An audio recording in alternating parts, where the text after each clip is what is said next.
are from a farm background, from a rural community, maybe one generation removed.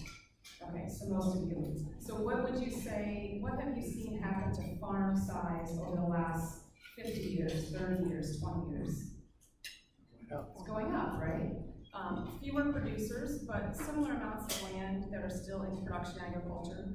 And as that has happened, so farms have had the need to grow, to get bigger, in order to gain efficiencies and scale. So that's something that all businesses go through. It's a natural progression. And the ability to get bigger and the need to get bigger has come through growing their land base, potentially getting into new operations. So we see this in dairy, we see this in traditional production, corn and soybean, cattle production, everything.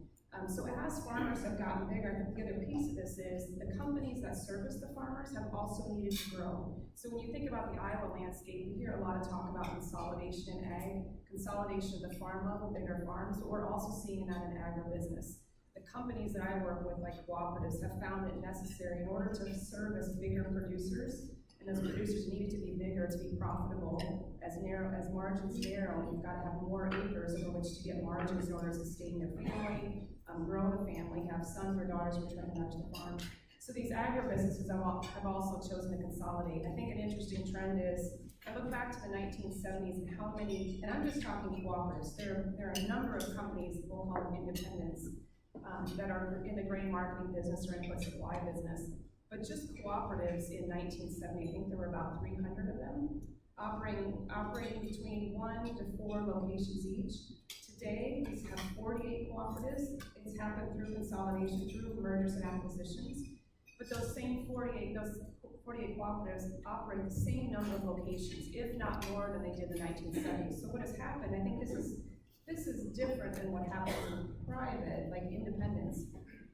When cooperatives merge, they keep the same number of locations, if not grow them. So while most companies' strategy in acquisition and growth is to eliminate redundant assets, cooperatives don't eliminate redundant assets. And the reason they don't do that is because they recognize those assets are there for farmers. It's why you see an elevator every 12 miles or every 10 miles in the countryside, because they're owned by cooperatives. So I think as I look across the landscape, that's really what anyone can really observe happening is we have companies who are needing to consolidate to get bigger, and frankly, in order to compete on the world market, you've got to have enough scope and size to deal with, for example, the Monsantos, the ADMs, the Cargills, in order to be able to negotiate with them and be a trading partner.